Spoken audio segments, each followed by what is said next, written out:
Welcome to Moments with Marianne. I'm so delighted we're spending this time here today. We have a very inspiring show coming right up with special guest Jeffrey Keene, and he's here today to share with us his past life experience.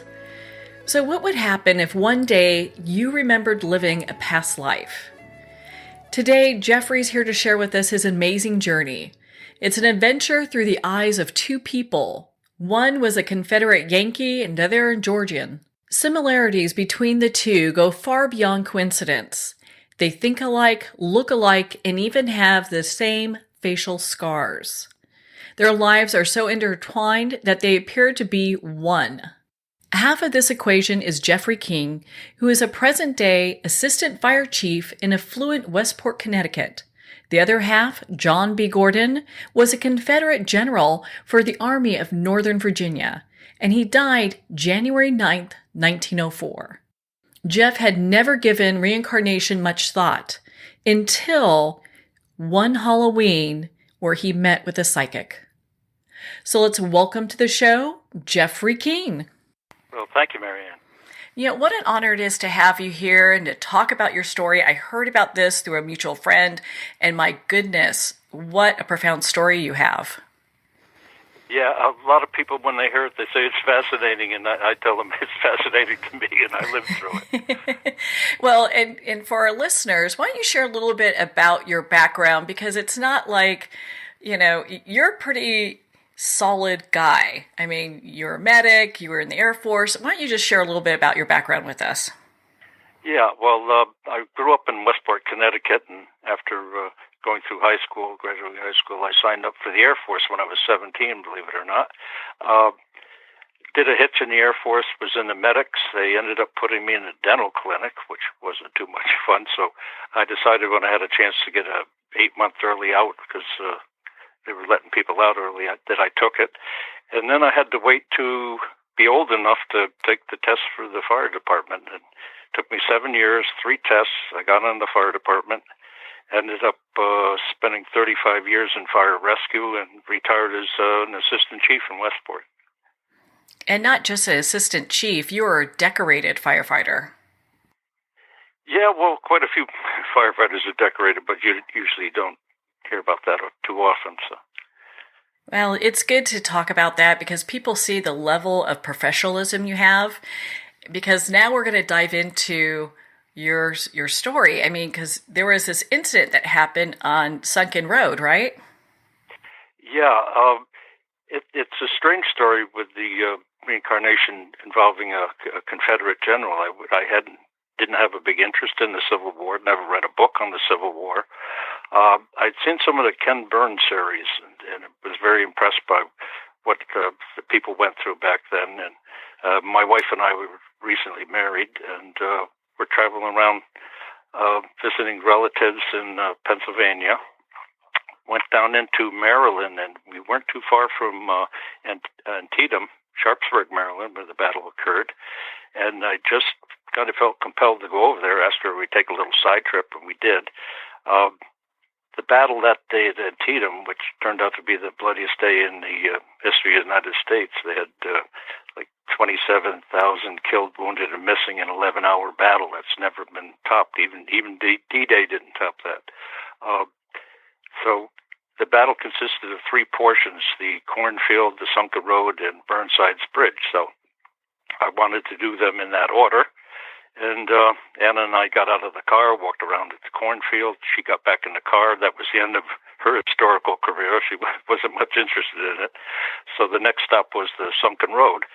And I walked over to it alone and played a little tape of what had transpired at the Sunken Road, walked down some fieldstone steps into the road itself, made a left-hand turn, walked about 20, 30 yards, and was hit by what you might call an anxiety reaction. I didn't actually know what was going on. I was having a hard time breathing. I was angry. I was sad. I started crying, and I can't tell you if I stood in that roadbed, 10 minutes, 15 minutes, an hour, or what. But I actually literally climbed up the side of the road and got out and straightened myself up somewhat and went back to the car and didn't say anything to Anna because I didn't want to worry her. I didn't know what had happened, and I physically felt better, so drove off to Burnside's Bridge, went off on my own, and got myself together a little more. And on the way home, we stopped at the store, and they had a magazine, Civil War Quarterly, Antietam edition. I believe they keep reprinting it. And I threw that on the counter and told Donna I wanted that, and took it home, and I put it in with the phone books. Now everybody knows with a phone book, so anytime I wanted to read it, I could go read it. Well, I didn't read it for a year and a half. And then I went, we had a friend who had her husband's birthday was on Halloween, and she decided to have a Halloween birthday party for him in one of the local restaurants. It was done up all nice with the spider and the usual Halloween decorations. She had hired a guided cartoonist to do caricatures. I have a hard time with that word, caricatures. And next to him was a palm reader. Now, I had never seen a psychic or gone to a palm reader or anything like that. Anna and I went through the line to have a cartoon done, and I was watching the woman and how she was treating the other people, reading their palms and everything. And I went back to our table and I said, I'd like to go have my palm read after dinner. And so Anna went with me. She was standing behind me, and I walked through the line, and I'm watching how she's treating the people, and she seems very sincere. And I said to Anna, I turned around and I said, watch when she gets to me. And she said, why? I said, I don't know. And I sat down in front of the woman, Barbara Camwell, and she took both my hands, and she looked at them, and then she dropped them. And she said, you have some lines that you usually only see in insane people. I said, well, I've been there, but keep going. Don't be afraid. Oh, my goodness. And she was talking about the simian line, and she said that's only the second longest one I've ever seen. And went on, and she said, you know things. She dropped my hands again. She said, you know things. You understand things. I said, well, I've had some things happen. She says, no, like doors opening and closing. And I said, yeah. So I told her what happened down at the Sunken Road. I wasn't quite sure what that was about.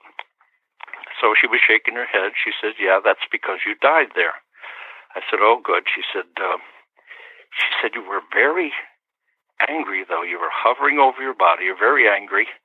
And you yelled, no.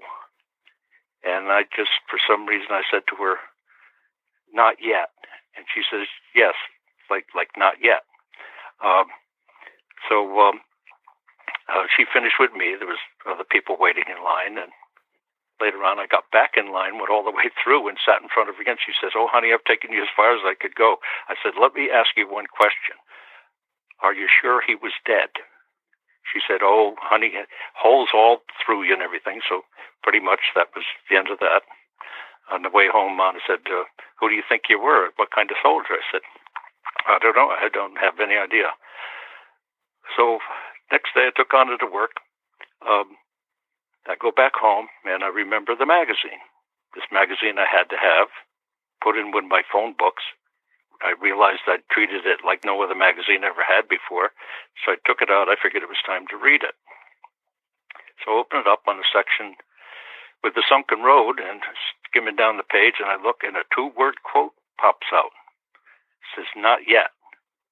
The hair stands up on the back of my neck. And what it was a command from a Colonel John B. Gordon to the men of 6th Alabama not to fire, sort of one of those things, wait till you see the whites of their eyes type thing.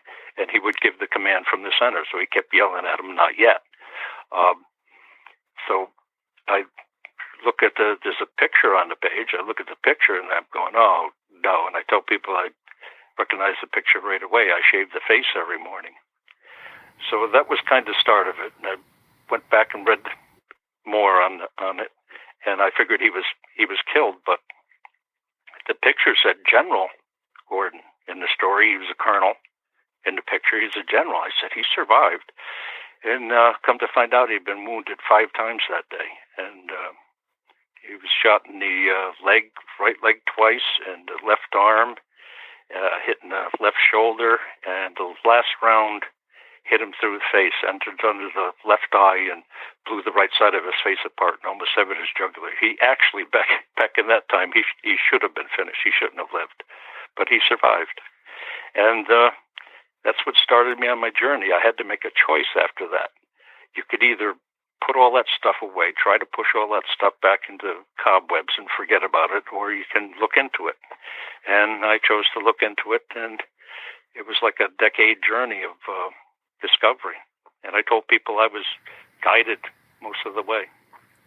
Did you ever hear about past life or past life events at that point? Oh, I'd heard about them, sure. But I've always thought there was more to what we see and so on. As a kid, I remember laying outside when we were sleeping out, looking up at the stars, and at a young age to try to, well, even now it's hard, trying to contemplate infinity, trying to put an end to it. But then you say, even if there's a wall around all this, there has to be something on the other side of the wall and so on. I was always interested in mysteries and things like that, but not so much past lives. So where did your journey take you then? It took me to most of the battlefields where the Army of Northern Virginia had fought. A lot of museums and different exhibits through the different states. I actually helped them straighten out some photos in the Library of Congress, because they had a photo of James Gordon, who was a kinsman of John Gordon's, in his file, and I pointed that out to him, and they moved it. So, and I notice nowadays when people are writing books on the Civil War, there was over 60,000 books written on the Civil War like 10, 15 years ago. I imagine there's a lot more now. But the thing that bothers me is that people don't go out and do the research. I went out, I was crawling around in the dirt, I was digging around in photos, I was in libraries and museums and things like that, where many people sit at home, they get on the computer, they call up other people's work and, take that as gospel and build on that, and, and never step foot on any of the battlefields. I actually helped one of the top people in the Civil War, was writing a book. He sent the book to a gentleman, Gary Gallagher, who is probably one of the most knowledgeable men on the Civil War. Wrote him send him the manuscript to check over. And he noticed something in it that I always had a pet peeve about, the Gordon Barlow story at Gettysburg. It was a very enduring and very endearing story, how General Gordon came across General Barlow, who was badly wounded, supposedly was dying, had his men take him into the shade and so on, went on, thought that Barlow had probably died, and then Barlow actually recovered, went back to the service, heard that a J. Gordon had been killed outside the Yellow Tavern. Now, that J. Gordon was the same kinsman, James, whose photo was in Gordon's file in the Library of Congress. Figured that was the Gordon that had helped him at Gettysburg. They both believed each other dead. Now, years pass after the war. They're both politicians. Gordon was a senator 3 times. Was invited to Representative Clarkson Parder's house in New York. Barlow was from New York. And Gordon walks in and gets introduced to a General Barlow. And he says, "Are you any relation to the General Barlow that was killed at Gettysburg?" He says, "I am the man, sir. Are you any relation to the General Gordon who succored me?" He said, "I am that man." And they became friends. Well, that story was being torn down, saying it never happened and so on. And that's part of the stuff that was in the book that was sent to Gary Gallagher. He said, "Before you print this, I have a guy you have to talk to." So Harry Fonz, who was considered the dean of Gettysburg, gets a hold of me. We correspond back and forth. I gave him New York Times articles and all kinds of references to Barlow's knoll and what happened that day and everything. And even a newspaper account where the two of them are at Barlow's knoll on the anniversary of Gettysburg, retelling the story. And he said, "I'm glad the story holds up." And he put in his book, gave me a little thank you, but he's glad the story held up. He said, "When I came on as a rookie, park ranger, my first job was to make a diorama of the Gordon Barlow story. I said, well, there you go. That that is so interesting how that all came together. Yeah. And then you're probably, you're like the one person who's actually doing the research, looking at this stuff, that you're able to figure all this out. Yeah. There were other people, but there were more naysayers. It seems like a lot of people like taking things that are good and knocking them down for some reason. I don't know why. Even if the thing wasn't 100% true. Maybe there was some embellishments and stuff, that happens. But to say the thing had never taken place, they never saw each other, that type of thing.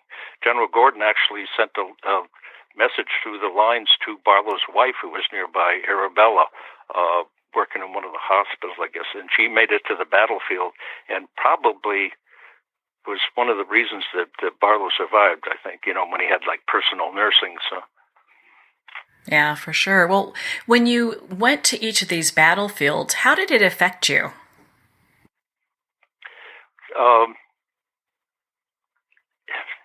It was just, everybody has strange things happen through their lives, but what happened at the Sunken Road was very, very strong, and just was a puzzle. But the puzzle pieces started falling together after that Halloween party, and things that had happened through my life finally made sense. One of the strangest things that ever happened was I was with my brother and some other firefighters. I had just joined a department. It was September 1977. I'd only been on for like less than a year. We were at the VFW at midnight. The stroke of midnight was my 30th birthday.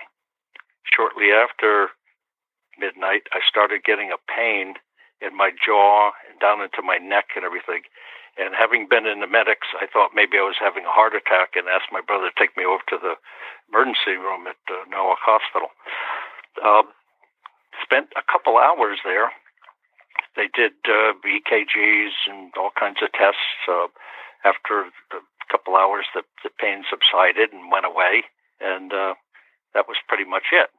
But you tend to remember something like that. Somebody says, how'd you spend your 30th birthday? I was in the emergency room, that type of thing.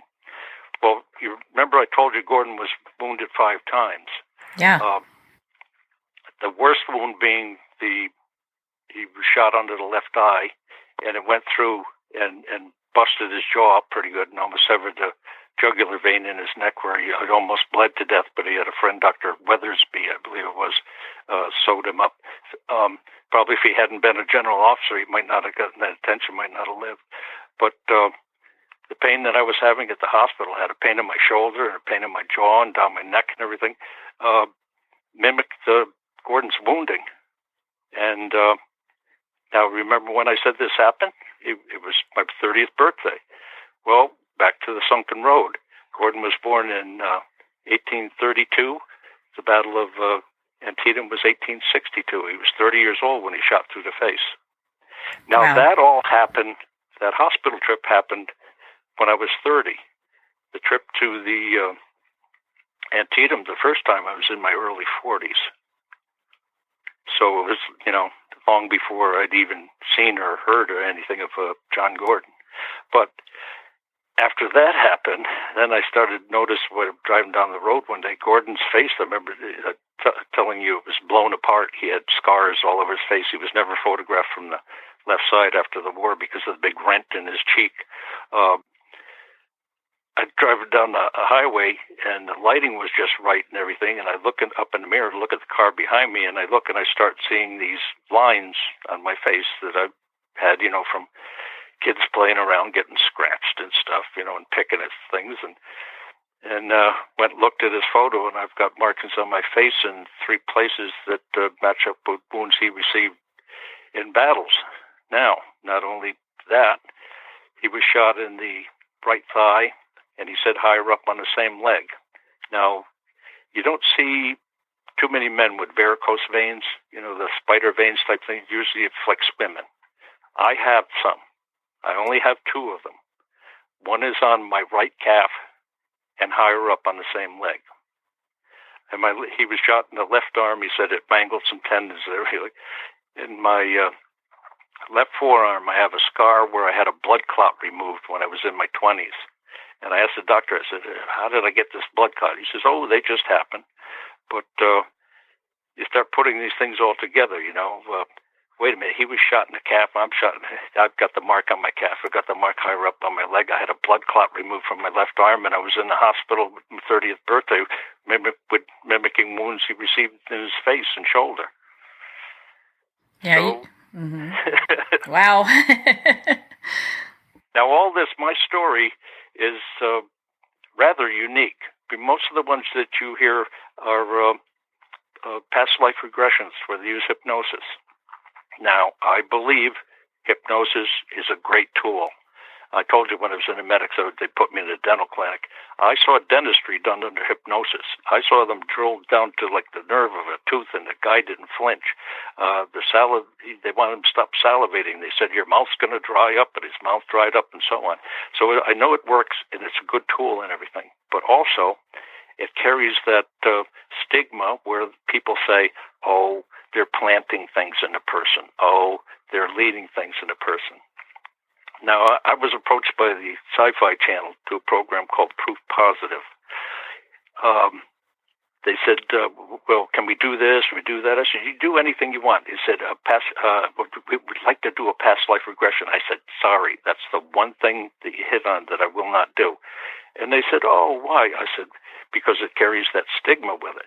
I said, and as soon as you do that, everybody remembers the past life regression.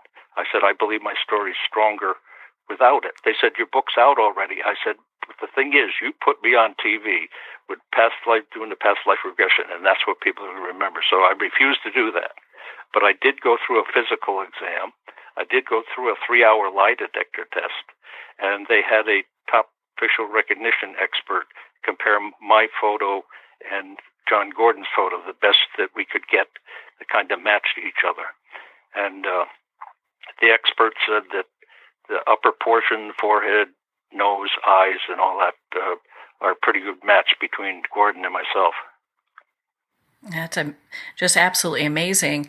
When we look at your story, I know you also talk about, seeing another psychic and learning to meditate. Why did you do all of that? Well, you were asking before, about how it affected me after I went to the battlefield and everything. Well, after I saw the magazine and this other stuff started happening, like one word popped up in my head, help. I needed help. So I went to this woman, Jean Loomis, here in Connecticut. And she said, you're a tough nut to crack, because she was talking about probably doing some past life regression and stuff. And she said, what I'm just going to do this time is teach you to meditate. Just meditate, and whatever comes, and whatever, doesn't, and that, don't force things. Well, anyway, did this meditation, and I had this feeling that I was on horseback. And that's about all that I got, was just a feeling of riding on a horse. And so she was going to have me, I made an appointment to come back another time. And I went back to her and I said, I was doing some more meditations and things at home, just letting whatever would come to me, what I needed to see or hear or whatever. And I went back to her and I refused the past life regression. I said I just am doing well with the meditations and everything, and she gave me some ideas to protect myself from evil and whatever, to make sure I was safe with doing the meditations. But the thing with the horse is I'm not an equestrian or anything. I used to go to my aunt's house, and my cousin and I would take his mother's horse and his sister's horse and go out and ride around in the woods. And his horse was a Tennessee Walker, beautiful, could run real fast, and it started running through the woods. And I'm on this older horse, black horse, and it's scraping and trying to keep up with the other horse, and it's scraping against the trees and all, and I'm screaming at it, and we get back over to the barn where my uncle was. He says, what's all yell? I told him what happened. The horse took off. I said, I'm pulling on the reins. I'm yelling at the horse. He says, well, yelling's not going to do much good. The horse is deaf. He says, plus, you're just pulling on the reins real hard. pulled on the reins hard. He said the people that had the horse before us had a training bit in it, which had a prong. And he said they left it in too long and it damaged the horse's tongue. So you were pulling it. I said, oh, good. So I'm yelling at a deaf horse, pulling on the reins, making it matter. That works real good. But anyway, we got the reverse of that when I was in the Air Force down in Orlando. It's really late at night. I hear stuff out in the hallway. We had a small barracks, 16 guys in the barracks, 2 men to a room. And I heard noise in the hallway, and I said, what are you guys doing? They said, we're going riding. I said, what kind of riding? Horseback riding. I said, it's dark out. They said, it's a midnight ride. I said, oh. He said, you want to come? I said, well, you woke me up. I might as well go with you. So we go up to this place where, they have to get the horses and you ride in a line and all that. They had some hot soda and some other snacks and things. But anyway, the foreman, I guess you would call him, was looking at the people. And he's kind of like nodding his head as he's looking at the people. And I guess he's figuring how many horses, what horse do I give who? So he said, anybody here an experienced rider? And I shot my hand up. And he came over to me and said, are you good? I said, yeah, I'm good. So he yells to the guy over at the barn. He says, bring out Rebel. It's the name. It's the name now. I said, oh, what have I done to myself? I said, they're going to pull out some beast with flames coming out of its nose and all that. But the horse was great. I got on the horse, and it was like we were one. I turned my toe in on one side, the horse turns that way. I turn toe on the other side, turns the other way. I pull the reins back a little, the horse is backing up. We're going around in circles. I had the horse dancing. So anyway, I was later to find out that Gordon was an extremely good equestrian from doing fox hunts, and he was just a natural at it. But afterwards, I was always asked, why the hell did I say, I'm good, yeah. And the horse, actually, we had to get off and walk the horses through a sprinkler system that went off on one of the orange groves. And the horse almost stomped on my foot, put his foot down, and just as it touched the top of my foot, it pulled it off. So I guess it didn't want to hurt me. That's a good thing. Because they have all sorts of ways of expressing themselves, and sometimes it hurts, Oh, but, my goodness. I found out that Gordon had wrote a book, Reminiscences of the Civil War, and I didn't want to be influenced too much on it by his writings. I wanted to find things myself rather than him telling me through his book.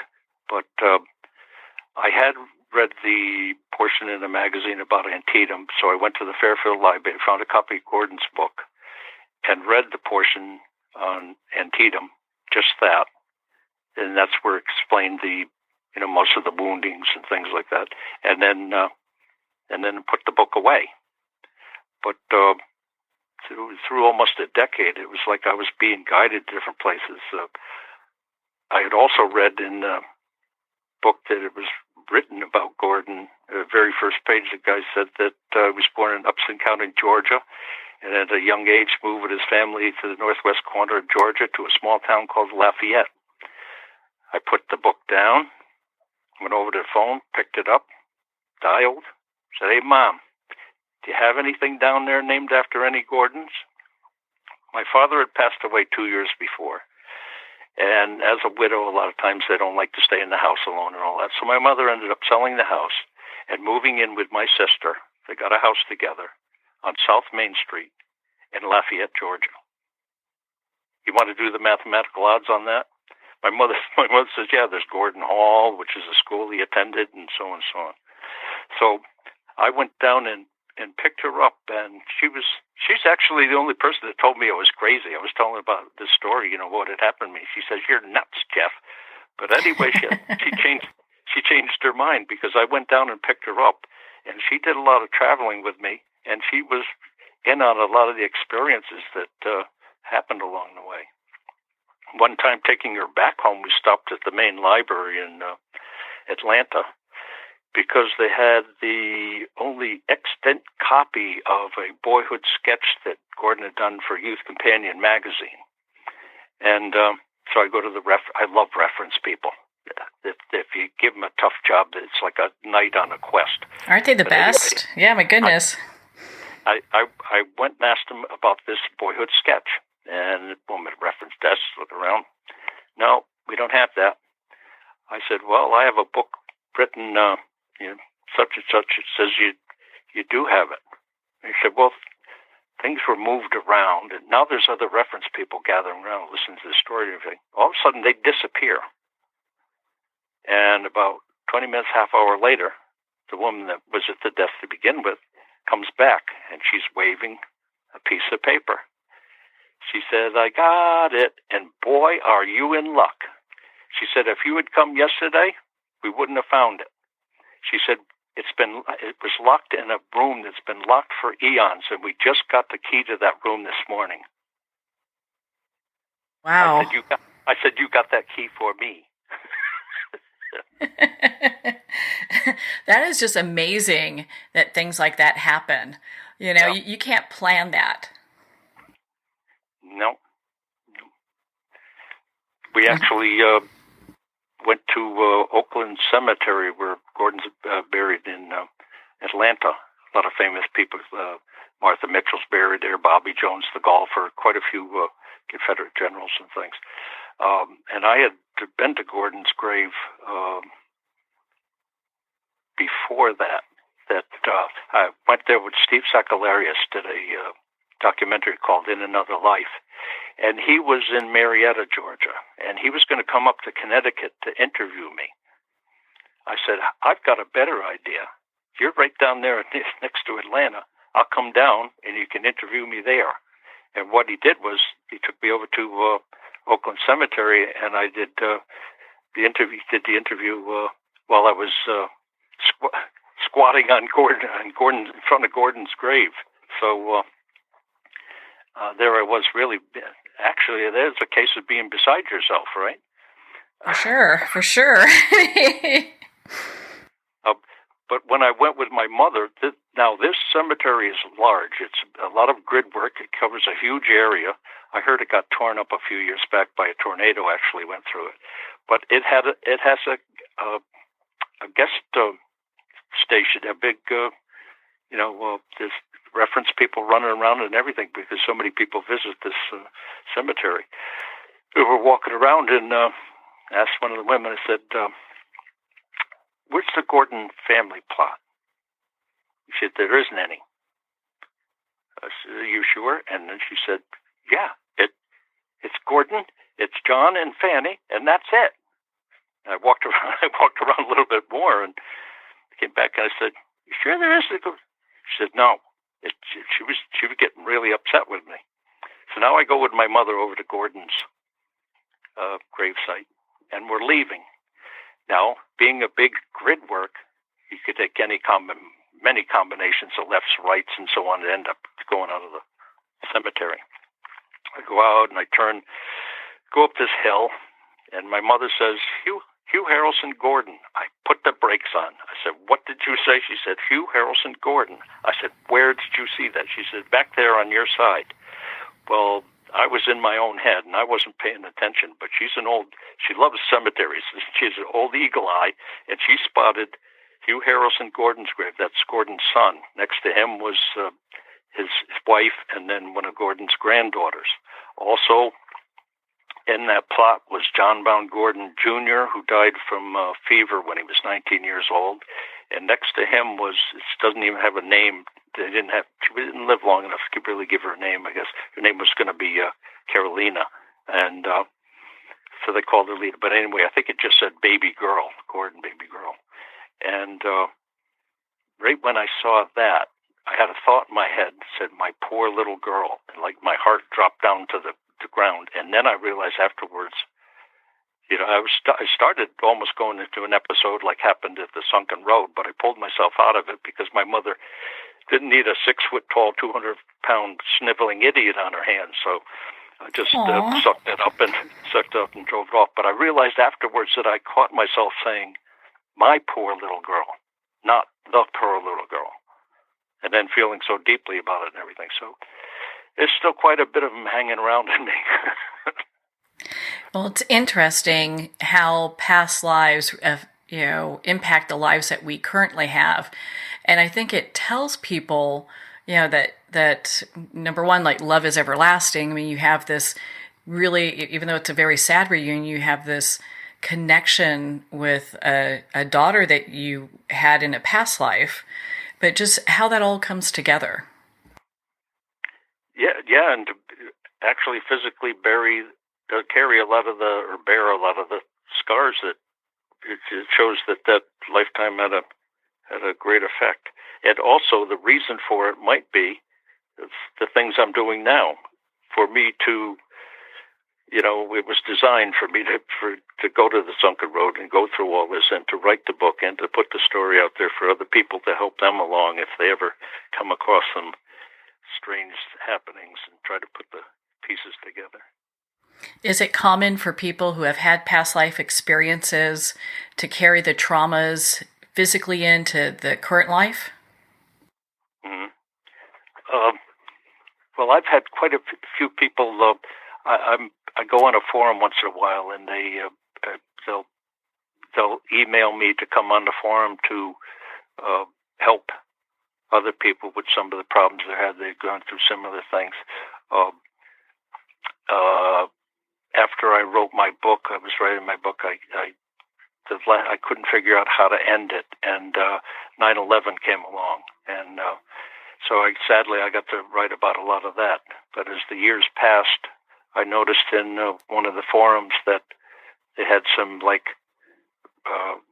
re-arrivals from that 9/11 incident, and some of them were saying that the little children were talking about being firefighters and stuff. So they asked me to come on, answer questions about different things what the kids were saying that weren't making sense to the parents, but made great sense to me. I knew exactly what the kids were talking about. They were one was describing a bucket truck. If you've ever been up and seen like the cherry pickers, the big bucket trucks they have, you stand in a bucket. He was explaining to his mother how those things were run by levers and everything, and how the hoses, they didn't take the hoses up to the buckets. Everything was connected and run by levers, and he was describing everything perfectly, down to the part where when you come down and you stop it, the bucket bounces. And I've said, yeah, he knows about that, because if you don't work those levers very, very smoothly, you're in a big bucket on the end of this arm, and you can imagine how you could get that thing to bounce. And I said, it's like they had to be there to know the information. And so I try to help people that way with the book, and I've done lectures all around the country and radio shows, and I've been in Proof Positive, a sci-fi channel, Beyond Death on A&E, and Weird or What out of Canada, and recently The Unexplained. I flew out to L.A. And Unexplained and Weird or What are hosted by William Shatner. So didn't get to meet him, but flew out there on a Tuesday, talked to him on Wednesday, and Thursday morning at 6 o'clock in the morning, I was on my way back home. So there's nothing big going on about that. They just talk to you and you're gone. Get your story and keep you moving, right? Well, and during this time, I mean, because this has been quite a few years that you've been on this journey, has there been anything that you've come across that's really surprised you? Yeah, a lot of things, because I wouldn't believe others, and I wouldn't really believe myself until I had 2 or 3 other confirmations on what I was seeing, feeling, or the things that were happening. And I'll give a great example. It stood the hair up on the back of my neck again. One of the meditations that I had dealt with a Japanese lifetime and samurai and things like that. Now, people ask me, did you have other lifetimes? Well, guess what? As soon as you open the door for one past life, you're open for a whole bunch of them. It can't be just one and you're done. So I did have inklings on other things, but didn't want to put them in the book too much about them because the Gordon story was so strong with the physical evidence and everything. But I did have this inkling about the samurai. Also, I met up with a woman one time, and we had a connection, and it had to have been from a past life because I shocked her on a few things. She played a tape for me and actually shocked me because some of the things I had told her were on that tape from a session with a psychic that she had had 4 or 5 years before. And a lot of it dealt with Japan and samurai and stuff like that. But anyway, I'm go to Stamford, Connecticut with my wife to Borders bookstore. She goes off to the cooking section. She's a great cook. I gained 60 pounds after I met her. And I went to the history section, and I'm standing in between the books. And a man comes in with a woman and a small young boy. He had to be 5 or so. And it was kind of like the guy wanted to go off and do his own thing and wanted the woman to take care of the child. Well, she was sitting down the end of the road with the boy, and they're looking at books with, I think it was airplanes, making airplane noise and stuff like that. Well, he's about 10 feet away, and I look at him, and I'm saying to myself, this cute kid. He looks up, and he's not looking at me. It's like he's looking right through me. And he says, samurai. And the woman says to him, what did you say? He said, samurai. What is that? She said, where do you see that? He said, nowhere. What is that? And then she started explaining it was a sword. And after the hair went down on the back of my neck, I went over and explained to him it was a person and not a sword and so on. But it was like a soul recognition. But that kid nailed me. He knew who you were. So when now I had the impression of this other person that had the tape shows like a similar story. And then this kid, bam, I said, that nailed it for me on that story. Yeah, for sure. I mean, it's interesting how these coincidences come together, and some people just write it off, but for the most part, they're markers in our road to let us know, hey, pay attention to this, or you're on the right path, or, these are things that are showing up for you. Well, that word coincidence is a great one for people to either hide behind. They don't want to feel about it or even think about it or frightened by the stuff, so they'll just use that coincidence. And I say, well, when do you stop using that? The 5th thing, the 10th thing, the 100th thing, if it keeps going, when do you stop saying coincidence? So, yeah, at some point, yeah. I was being beaten over the head with it. I wasn't being shown. Well, and has Spirit been guiding you ever since? What's that? Has Spirit been guiding you ever since? Oh, I think they've been around right along. Would have to be some sort of divine intervention for the timing of a lot of these things and finding a lot of the evidence. And like I've said many times, it felt like I was in a shopping cart just being pushed around where I gather things. I used to walk into bookstores when I was trying to study. I was reading books on the Civil War and paranormal and religious. Most of the religions I read about them, and take away the smoke and mirror on most of the religions, they're pretty much saying the same thing. But I would go into the bookstores, and I literally had books fall off the shelf. And I'd pick it up, and I say, I guess this is the one I'm supposed to read, or be lying right on top of the shelf. All the other books put away, and then there's one right on the top. And say, oh, this must be mine. And just followed along. Well, on that note, we're going to pause here for a quick break. We've been speaking with Jeffrey Keene in regards to his past life experience. You've been listening to Moments with Marianne. We'll be right back after these messages.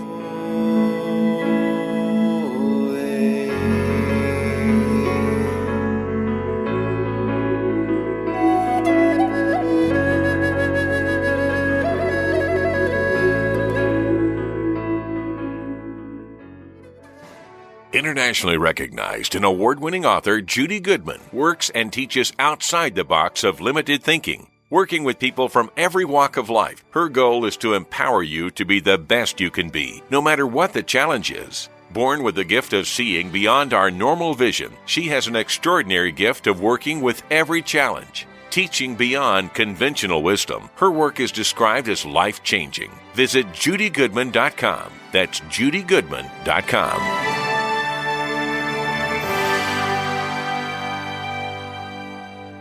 There comes a moment when you realize you're somewhere special, when you discover that each beautiful creature that you see has been rescued from a life of absolute horror and brought to this incredibly free place. Here's where their lives were forever changed and where yours will as well. Discover over 500 tigers, bears, and lions at the brand new visitor center at the Wild Animal Sanctuary just outside Denver. For more information, visit wildanimalsanctuary.org. Discover true freedom at the Wild Animal Sanctuary.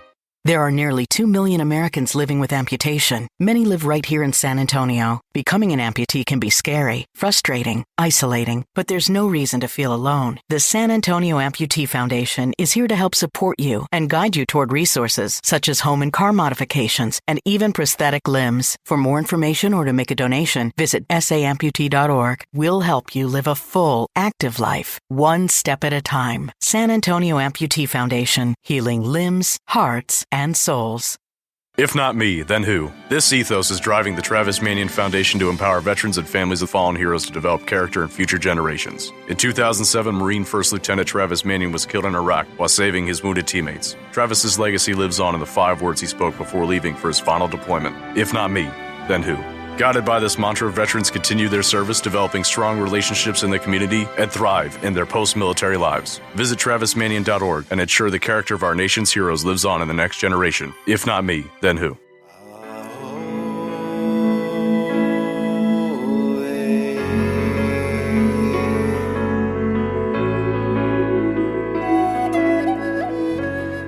Welcome back to Moments with Marianne. We're here today with special guest Jeffrey Keene, who's sharing with us his past life experience. So, Jeff, I'm really curious. During your experiences, have you ever come across or run into information in regards to General Patton?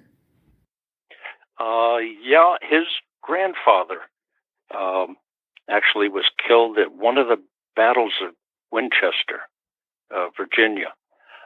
He had a great belief in past lives. He believed that he had been at the Civil War and also different ancient wars and stuff. He wrote a poem, not a very good one, but it was called "Through a Glass and Darkly," where he talks about having been in other guises and other forms and things. Another funny thing there is my father was adopted, and his father's name was Patton, but spelled differently, Patten. The Irish Pateen, they would call it over there, but it's Patton. But yeah, he was quite taken with past lives, and so I'm trying to remember. He was he was taking a tour of a battlefield with a foreign, I don't know if they call them advisors or what, but anyway, they were at the Battle of the Wilderness, and he got into an argument. This other gentleman, this foreign gentleman, I guess, had studied the Civil War greatly and thought he knew a lot about it, and was explaining what went on. And Patton got into an argument with him, said General Early was over there, and blah blah blah blah, and they were going back and forth. And there just happened to be an old veteran overhearing their conversation. And he said, excuse me, gentlemen. He said, but this man is right about General Early. He said he was exactly where he said he was. He says, I was here at the battle, and that's where he was. And Patton, I guess Patton had a big grin on his face. Well, that's pretty impressive. My goodness. And it's just interesting to see how this has all come together. You touched a little earlier about the child seeing you and saying samurai. Do you feel that this is part of the reason why you have this information about your past life experience, is to help others that are maybe new to it and really don't know what to do with it? Yeah, they get very confused. More so the parents with the small children, because they don't know what to do with it. There's two mothers right now that I was trying to give some advice to and help online. One in the UK and the other here in the States, that have the returned firefighters from 9/11. Now they're wondering, how do they handle this with their child, but they also don't want to go out to get public and all, because that can get messy, especially if you can get to the point, and you can with one of these young lads, you could get to the point where actually narrowing it down to like one or two different firefighters that passed away that day. There was 343 firefighters killed in that day. Boom, gone. When I saw the towers go down, I was standing there crying. My wife says, "What's the matter?" I said, "A whole lot of firefighters just died." But Wow. the parents wonder how to handle the child in the situation. And of course, then they have their husbands. Sometimes the husbands are supportive, and sometimes they're not. And then what do you do with the information that I gave this one woman here in the States? I said it's pretty well narrowed down. I said, I think it's this one guy, gave her all kinds of information. She said, "What do I do? Go to the family?" I said, No. Yes, you have to think everything over before you do anything. What would that accomplish? So it can get real involved, and it can get scary for people, and new situations for them, and they don't know what to do with it. So sometimes they reach out for help, and other times they just shut it all away and lock it in a closet somewhere and don't mention it. So, What have you learned about yourself during this whole entire process? Learned about myself. Let's see. A loaded question, right? Yeah. Well, like General Stonewall Jackson said, you can be whatever you resolve to be. I found if you put your mind to things, you can do them. My book, I'm not a writer. I went through school with a learning disability. I tell people I didn't realize what they were teaching me I would need later on in life. But I also suffer from, I found out my father was dyslexic. I didn't know that till he'd been passed quite a while, and my mother mentioned it, and I said, "Oh, thanks, that's what this thing is I have." I seem to transpose numbers and letters and things like that. And I was very careful when I was a shift commander, and I was very careful because some of the tankers and different things we come across, you need to have the numbers exact. You need to have the letters exact on chemicals, because if you change a letter or two, it changes the chemical. And so on. I used to have my driver, back me up and reread it, make sure I had everything down. So I'm not one to sit down and take pen and paper and start writing a story. Now, I didn't know I was writing a book, but I had been keeping track of many things that happened to me. And then I figured, like I told you, I was being beaten over the head with it. So I said, okay. It's like, I believe. But the stuff kept coming. I said, well, if it keeps coming, I'm supposed to do something with it and turn it into a book. So a lot of people said, it was probably a labor of love. I said, are you kidding? I don't type. I didn't realize I was writing a book. I don't type, and I'm dyslexic. I said, how much of a labor of love can that be? But I muddled through it, and it actually came out pretty good, because when I went to the publisher, he did a little bit change on the cover design. I had done everything through it, gathered all the blurbs, got all the photos and everything. He pretty much left it all the way I handed it to him, and did question me on one word. It was the word soiree. And I said, well, that's French for party. Don't worry about it. So that was it. So, but I had to go over and over and over and rewrite. But that's what I was supposed to do, and put it out there. And then I kind of like go with the flow now. So, and one of the reasons I'm talking to you, one of the reasons I went out to LA a little while back, because I kind of stopped doing those things 4 or 5 years ago because of getting older. It was costing me money. I've never made a dime on my store. Well, I did make $250 for going out to L.A., but I had to sit on a plane for 12 hours, 6 hours each way to get that. They called it an honorarium. So anybody thinks you're going to get rich by coming out with a story and putting out a book. Not necessarily so. But I just kind of pray each night to say the right thing, to go to the right places and do the right things, and go where I'm needed. Well, I'm so glad that you're sharing your story with so many people.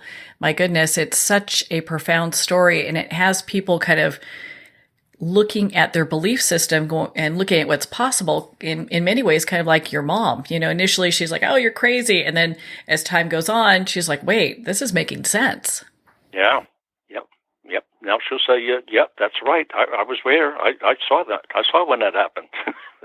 She's 90. She's 93 now. So I've got her genes. My brother and older brother and father passed away at young ages, but I've got her genes, so I guess I'm going on for a while.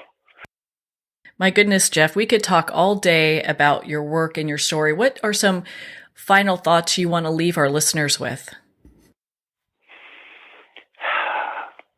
Well, I don't have the big script about what's going on.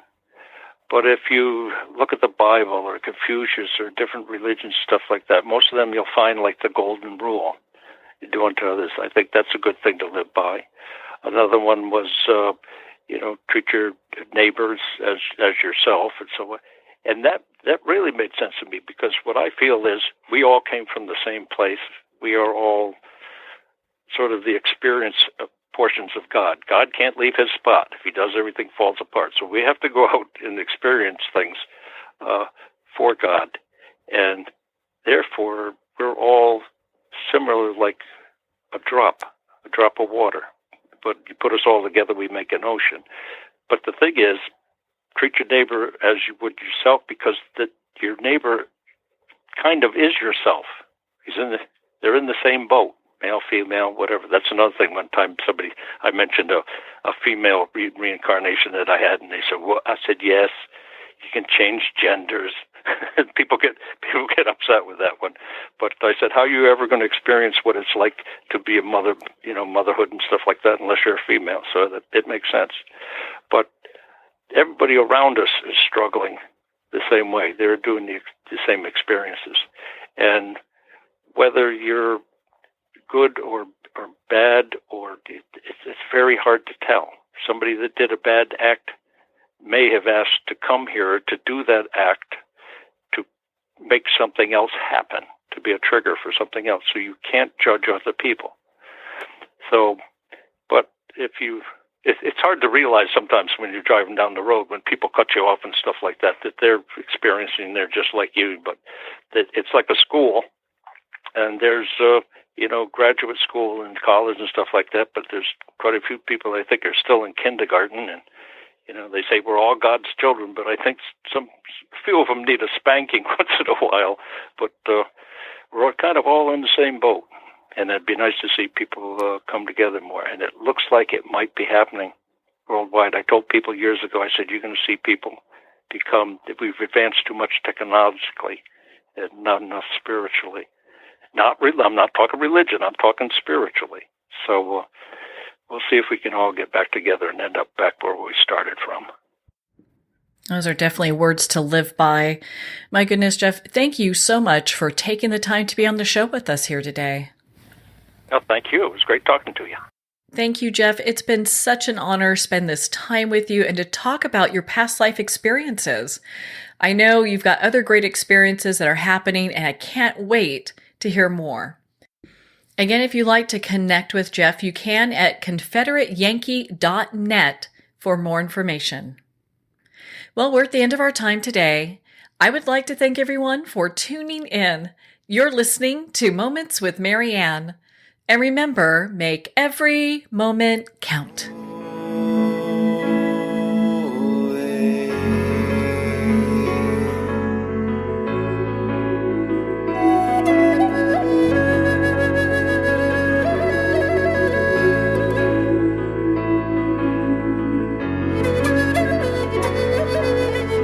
In a single moment, your life can change. Moments with Marianne is a transformative hour that covers an endless array of topics with the best of the best. Her guests are leaders in their fields, ranging from inspirational authors, top industry leaders, and business and spiritual entrepreneurs. Each guest is gifted and a true visionary, a recognized leader in her own work, and while teaching others to develop, refocus, and grow, Marianne will bring the best guest and sometimes a special surprise. Don't miss this. You never know just which moment will change your life forever. Moments with Marianne airs every Sunday, Monday, Thursday, and Friday at 8 p.m. Eastern and 5 p.m. Pacific Time. Make sure to tune in and visit momentswithmarianne.com for more information.